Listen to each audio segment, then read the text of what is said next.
थी, कुछ पत्थरों पर छपी थी, कुछ मिट्टी में दबी थी, कुछ पत्थरों पर छपी थी, कुछ ईंटों में बनती, कुछ मोहरों पर लिखी थी। हम समझ ना सके उस खामोशी को, वह सभ्यता थी, बस बोलती नहीं थी। चलो आज उस खामोशी को आवाज देते हैं, हजारों साल पुराने शहर को बात कहते हैं, एक धूल से उठे इतिहास को मंच पर लाते हैं और आप सभी को मिलवाते हैं एक ऐसी सभ्यता से जो खो गई मगर इतिहास में अमर हो गई। मेरी कहानी का शीर्षक है सिंधु घाटी सभ्यता, एक सफर इतिहास का।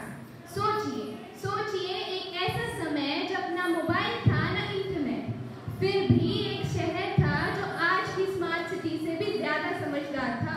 उसका नाम था सिंधु घाटी सभ्यता, जिसके प्रमुख नगर थे मोहनजोदड़ो, हड़प्पा, धोलावीरा, लोथल, जो करीबन 13,000 वर्ग किलोमीटर में फैला हुआ था, जो मिस्र और मेसोपोटामिया से भी अधिक विशाल था, जिसका हर शहर विकसित और व्यवस्थित था, जिसका सड़कों का नक्शा कुछ ग्रिड जैसा था और जिसका हर मकान पक्की ईंट का बना था, जिसके हर घर में कुआं, स्नान घर और जल निकास की एक बेहतरीन व्यवस्था थी। मोहनजोदड़ो में मिला एक ग्रेट बांध जो कि धार्मिक और सामाजिक व्यवस्था उद्देश्यों के लिए इस्तेमाल किया जाता था। ये हमें दिखाता है कि वे कितनी साफ सफाई और व्यवस्था की मिसाल देता है। नृत्य और शिल्प में भी ये लोग माहिर थे। नृत्य करती लड़कियों की कांसे की मूर्ति और माटी की बनी मूर्तियां आज भी तारीफ के लायक है।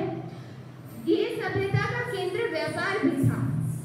जब लोथल में मिला एक बंदरगाह तो हमें पता चला, वह बताता है कि वहाँ वे लोग समुद्री व्यापार करते थे।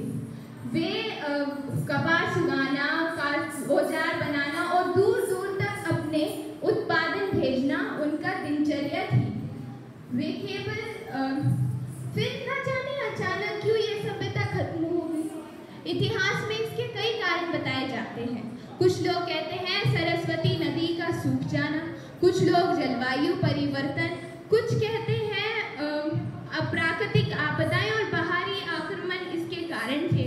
लेकिन 19वीं ईसा पूर्व के बाद ये सभी धीरे धीरे मिट सी गई, लेकिन आज भी उसका उतना ही महत्व है जितना कि पहले था। प्राचीन सभ्यता, उसका आज भी गिनती प्राचीन सभ्यता और विकसित में की जाती है। वे हमें ये भी दिखाते हैं कि हमारे पूर्वज कितने विकसित थे, व्यवस्थित थे, समझदार थे। वे लोग नहीं हैं, लेकिन आज भी उनकी ईंटें, बर्तने हमें ये बताते हैं कि सभ्यता सोच से बनती है, दीवारों से नहीं। तो ये थी सिंधु घाटी सभ्यता की कहानी, जो खो गई मगर इतिहास में अमर हो गई। धन्यवाद।